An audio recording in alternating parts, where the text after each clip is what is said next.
Urakoze President Here New York aho President Joe Biden wa Leta Zunze Ubumwe za Amerika ahejeje gushikiriza inama ya bose yishirahamwe mpuzamakungu ONU kwingingo y'Uburusiya yo gutera Ukraine ari guhungabanya mu buryo bweruye amasezerano ntabanduka y'iryo shirahamwe. Bwana Biden yavuze yuko intambara ya Ukraine itari ikenewe. Yavuze yuko uyu munsi Putin yumvikanishije mu buryo bweruye ko ashobora kubangamira umugabane wa Buraya akoresheje ibigwanisho vya nucleaire. Yahamagariye amakungu kuba ivyabona ku bikorwa yise ivy'akamaramaza vy'Uburusiya, ahavuga yuko atanumwe yigeze ashaka intambara kiretse ubutegetsi bwa Moscow bwonyene. Perezida Putin yatumye ko igice c'abizi gisirikare mu gihugu inyuma yaho urugamba rumaze iminsi rufashe iyindi ntera muri Ukraine. Mu kiganiro yatanze kuri televiziyo yavuze yuko bikenewe kurinda ubudahangagwa bw'igihugu ciwe. Ivyo bibaye nyuma y'umunsi ibice vyifatiwe n'Abarusiya muri Ukraine bisabye kamarampaka yo guhitamwo kwiyegurira Ukraine, kwiyegurira nako Uburusiya. Perezida Putin yavuze yuko abasanzwe baraciye mu nyigisho za gisirikare abo bita abareserviste ari bo bazotumwako. Umushikiranganje wiwe ajejwe kwivuna abansi yavuze yuko abo bashobora kungana ibihumbi 300. Perezida Putin yagirije ibihugu vya Buraya ko bishaka gusambura igihugu ciwe. Avuga yuko azokoresha uburyo bwose bushoboka mu gukingira igihugu ciwe, ivyatumye bamwe bibaza yuko yashatse kuvuga ko ashobora kwikora ku bigwanisho vya nucleaire. Perezida wa Ukraine Volodymyr Zelensky yavuze yuko amajambo ya Vladimir Putin yerekanye yuko ashaka gushora Ukraine mu kidengeri c'amaraso arimwo n'ay'abasirikare biwe b'Uburusiya. Yabwiye ikinyamakuru c'Ubudage Bild ko vyerekana kandi ko Uburusiya bufitaniye ibibazo n'abasirikare babwo. Hirya no hino mu makungu baneguye Uburusiya. Umunyamabanga mukuru w'ishirahamwe OTAN rijejwe kwivunira umwasi hamwe hagati y'ibihugu vya Buraya na Leta Zunze Ubumwe za Amerika, Jens Stoltenberg, yavuze yuko ivyo Uburusiya bwakoze atawabifashe nk'ivyaje giturumbuka. Iyi ni imvugo itagira icyo yitaho kandi iteye impungenge ku ikoreshwa ry'ibirwanisho bya nucleaire. Nta gishya kirimo kuko atari ubwa mbere avuze ibintu nk'ibyo. Arabizi neza ko nta ntambara ya nucleaire ikwiye kubaho kuko nta washobora kuyitsinda kandi ko izagira ingaruka z'akataraboneka ku Burusiya. Kubw'ibyo rero muri OTAN twongeye umubare w'abasirikare cyane cyane mu burasirazuba bw'uyu muryango kugira ngo dukureho kumva nabi cyangwa se kwibeshya ku butegetsi bwa Moscow. Umwe mu bategetsi ba Leta Zunze Ubumwe za Amerika, John Kirby, yavuze yuko ubutegetsi bwa Washington bwafashe nkama ayo majambo y'Uburusiya. Yavuze yuko ataco yibanga. Imumva ni BBC gahuza miryango. Abantu batari munsi y'icenda barimwo umupolisi bapfuye muri Iran mu gihe c'imyerekano itera ikomera inyuma yuko hari umugore yaguye mu gasho k'igipolisi. Video zica ku mbuga hwaniro zerekana abari mu myerekano baharugwa mu majana basemerera ngo haragapfa umutegetsi w'igitugu, bongera bati umugore ubuzima umwidegemvyo mu bice bitandukanye birimwo kaminuza ya Teheran. Mu yindi miji abantu babonetse batera amabuye bongera baturira imodokari z'igipolisi. Abagore bari muri iyo myerekano bagenda baturira imyitwikiro canke bamwera imishatsi yabo ku mugaragaro. Se wa nyakwigendera Mahsa Amini avuga yuko uwo mwana wiwe yari afise imyaka 22 yapfuye afise ibipfupfuri ku mubiri kandi mu gihe yari mu gasho k'igipolisi kandi yuko atayindi ngorane y'amagara yarasanganywe izwi. Mahsa Amini yari yapfunzwe azira ko yambaye nabi umwitwikiro. Leta y'Ubudagi yatangaje ko ikigo ca mbere kinini mu gihugu kidandaza gaze kigiye kuja mu minwe yayo bikazotwara leta miliyaridi 8 z'amayero. Umushikiranganje w'ikigega ca leta y'Ubudagi ivyo yabitangaje mu gitondo c'uno munsi aho yavuze yuko leta izogura ibice 99 vy'imigabane y'ico kigo. Inkuru ya Damian McGuinness mwishikizwa na Yvette Kabatesi. Iki cyemezo gisobanura ko Ubudage bweguriye leta ikigo gikuru mu bitanga gaze. Unipa gitanga 40% bya gaze ikoreshwa mu gihugu, igice kinini cyayo kikaba cyaturukaga mu Burusiya kugeza mu gihe gito gishize. Ni ku nshuro ya kabiri Ubudage buteye intambwe yo gufasha Unipa. Mu kwezi kwa karindwi guverinoma yari yemeye umugambi w'ubutabazi ugizwe na miliyari 15 z'amayero, ariko kubera ko nta gaze na nke yigeze yoherezwa mu muyoboro wa Nord Stream, ubu hashize ibyumweru 3 icyo kigo kiracyafite ibibazo. Uwavuga gutsindwa kw'ibikorwa remezo bijyanye n'ingufu by'Ubudage yabakabije. Minisitiri w'ubukungu w'icyo gihugu Robert Habeck avuga ko icyo cyemezo kigaragaza ko leta yakora ibishoboka byose kugira ngo ibigo byaho bikomeze bihagaze neza. Ndangirize muri Gabon aho umukuru batavuga rumwe n'ubutegetsi bw'Zumba Ndama ubu afunzwe icamaso inyuma y'iminsi 3 afatanywe ku rubibe na Kongo amasandugu apakiye amafaranga ashobora kubangana na miliyoni 2 z'amadolari. Igihe yahagarikwa yafashwe amasanamu ariko yugurura ayo masandugu, amasanamu akwiragizwa ku mbuga hwaniro. Bwana Zumba Ndama yari yitezwe kuzoja mu bashaka guhiganirwa ikibanza c'umukuru w'igihugu mu matora yimirije, akaba yarezwe kurenga ku mategeko agenga ivyinjira mu gihugu no gukorana n'ubutegetsi bw'abanyamahanga. Umugambwe wiwe Le Demokrate umenyesha yuko ivyo aregwa bishingiye kuri politike. Uyu mugabo w'imyaka 76 yamaze imyaka 19 abayoboye inama nshingamateka kandi akorana mu buryo bwa hafi na Omar Bongo yahoze ari perezida, akaba na se wa perezida wa kino gihe Ali Bongo Ondimba. Président Urakoze Florentine Kwizera kuri makuru y'BBC.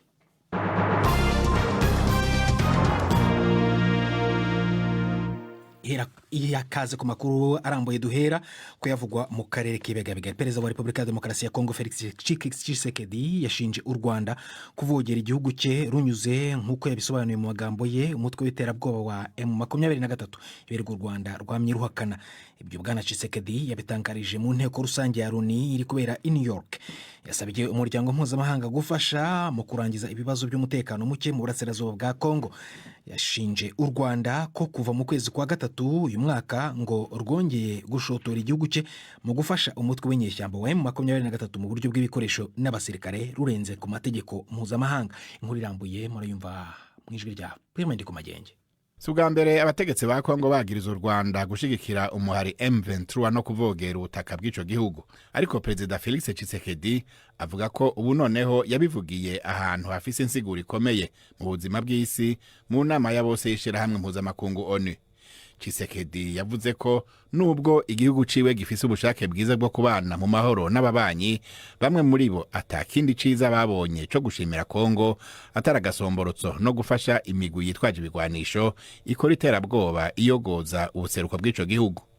Perezida Tshisekedi yagirije u Rwanda ko kuva mu kwezi kwa gatatu uyu mwaka rwongeye gusomborotsa igihugu ciwe mu gufasha M23 mu buryo bw'ibikoresho n'abasirikare.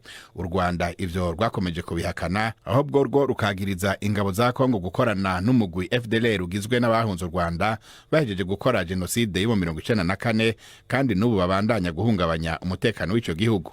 Umukuru wa Kongo ivyo avuga yuko ari citwazo gusa, akemeza ko yafashije u Rwanda gusambura uwo mugwi. Les FDLR ont été décapités et réduites à néant.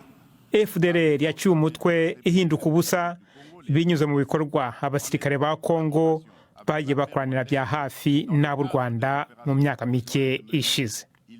Kongo kandi yaciye mu Rwanda abarwanyi benshi ba FDLR n'imiryango yabo.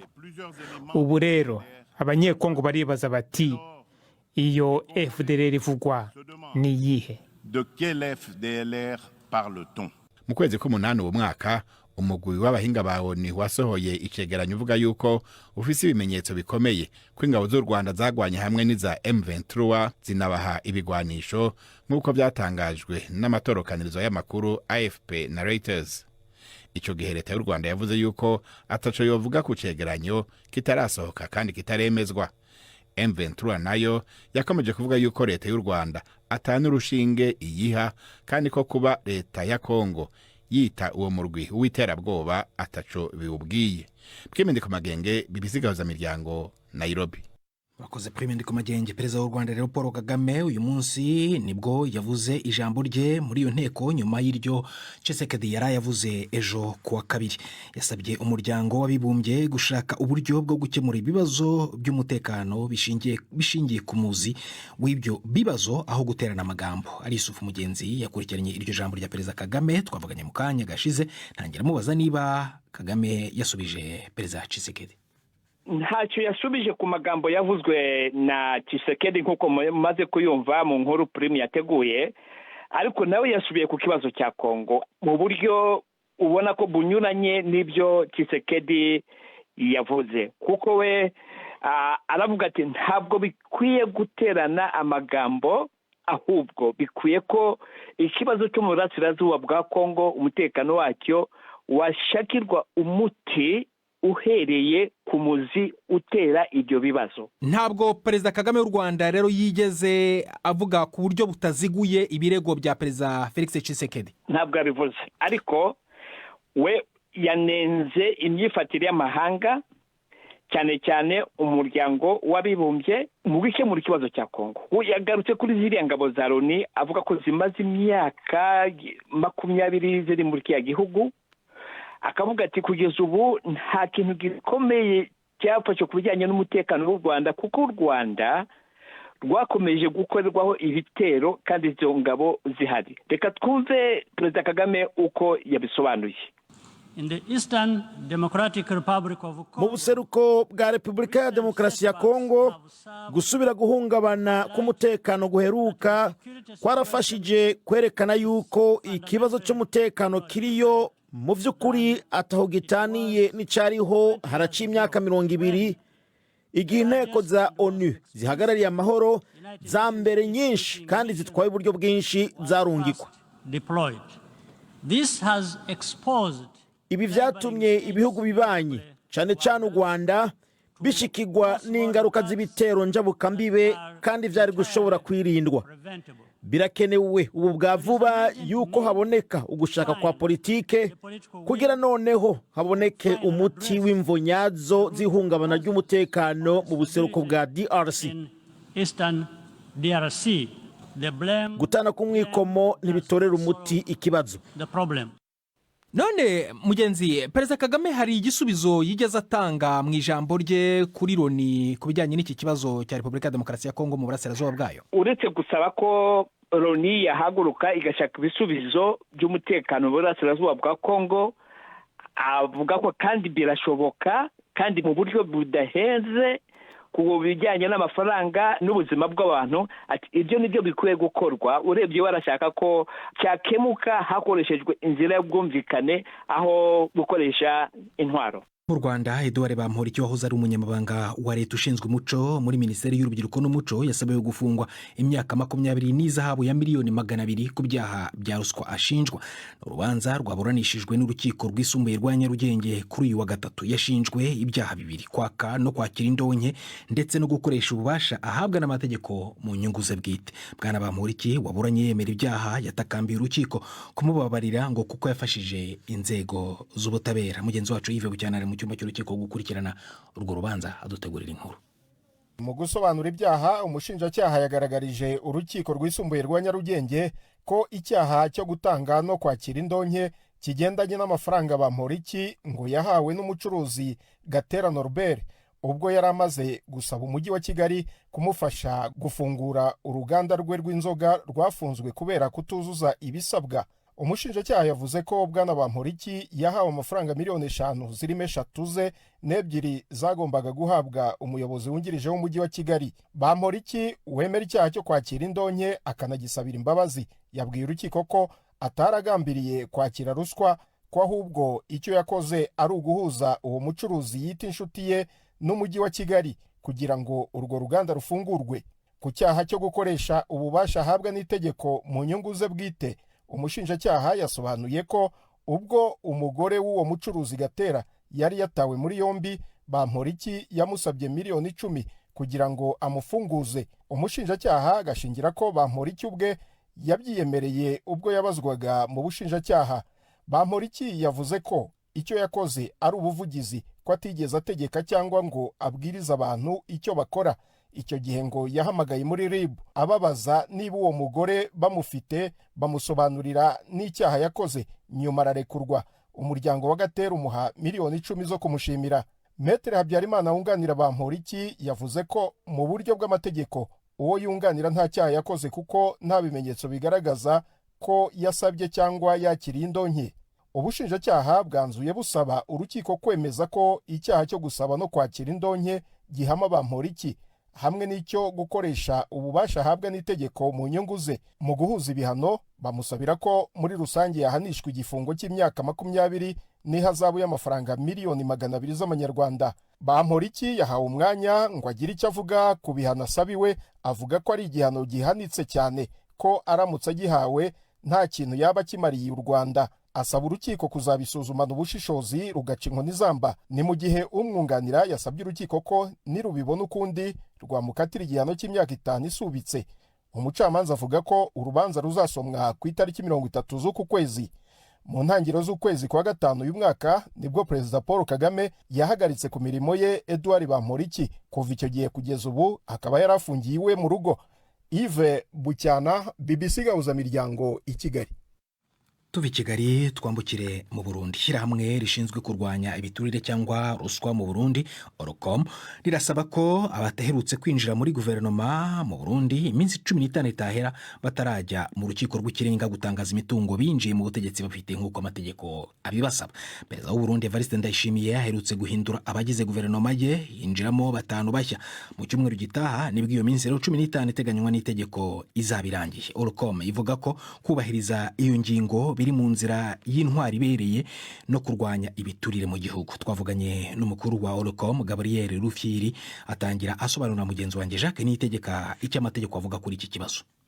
Nk'uko amategeko bitegekanya mu ngingo cyane cyane mpereye ku bwirizwa shingiro, iteko risumba yandi mabwirizwa mu gihugu mu ngingo ya 95 hamwe n'ayandi mateka rikomoka ko cyane cyane ibwirizwa nimero 1 agakwego gashinze 12 byo kwa 18 ndamukiza umwaka wa 2006 mu ngingo ya 29 ritegeka abantu bose bari muri leta uhereye ku mukuru w'igihugu, mu cegera cy'umukuru w'igihugu, mu kigiranganje wa mbere, abagize leta, abapfasoni babo, no kuvuga abatambukanyi babo, hamwe n'abana batarakwiza imyaka 18. Ni ukuvuga abana batarakwiza imyaka 18, ni ukuvuga babo bari muri leta mpereye ku mukuru w'igihugu navuze, bose bategerezwa kwerekana ubutunzi bwabo kuko niko amategeko avuga. None uwanze kubahiriza iyo ngingo arahanwa? Mu bisanzwe amategeko ntavuga ingene bahanwa, mugabo hariho ikintu bita Serire Nationale de l'Enseignement Financier, no kuvuga ikigo cy'igihugu kijeje gusuzuma abantu bari muri leta iyo bakuye amafaranga. Icyo kigo mu bisanzwe cyagomba gutegura akazi kacu kuko ni ikigo kivugwa n'itegeko ryagiye mu mwaka wa 2008 rivuga ibyo kurwanya kweza amafaranga, blanchiment de capitaux. Ariko nabone tubona umenga byose babikora bigura intege, mugabo twebwe tuguma twibutsa amategeko avuga kuko amategeko aratomoye.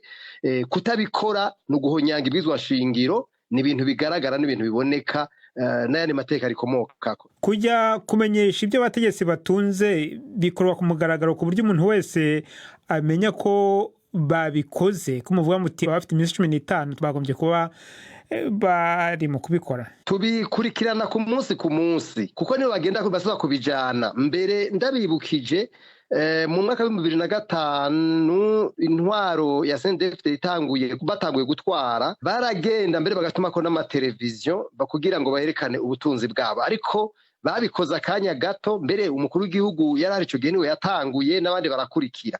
Mugabo muri leta ihavuye n'abantu 3 bonyine babikoze. Abo rero sino Rwanda bavuga amazina, mugabo bakoze neza. Iyo bagiye gutangaza umutungo cyangwa se amatungo mu Kirundi bafite muri iyo sentare, ntabwo aba ari ibanga, iyo sentare ishobora kubishyira ahagaragara umuntu wese akabibona. Kugenda muri sentare kuvivuga si banga, ikiri banga nivyo batanga. Murumva yuko bitandukanye, ibanga nivyo bashikiriza, mugabe kitari banga nuko bagiye kuvyerekana, ico si banga. Hanyuma wabuzi niba uhereye hejuru umukuru w'igihugu, umushikiranganje wa mbere, wabuzi niba barabikoze? Oya, navyo barakora ko tubikurikirana ku munsi eka nukuri navyo barakora. Nakubwiye inyishu umukuru w'igihugu hari uno munsi yampaye mu kwezi kwa kabiri, mu mpera z'ukwezi kwa kabiri, narabaje ico kibazo, hanyuma aca twishura yuko batari bwabikore kubera habaye ikibazo c'urupapuro c'aho bavyandika, ngo kubera bitari bimeze neza. Mugabo batubwira yuko bamaze kuvyiga mu nama shikiranganje kubu yatakibazo, mugabo amezi 6 ararumanye atakintu kimwe kirakorwa.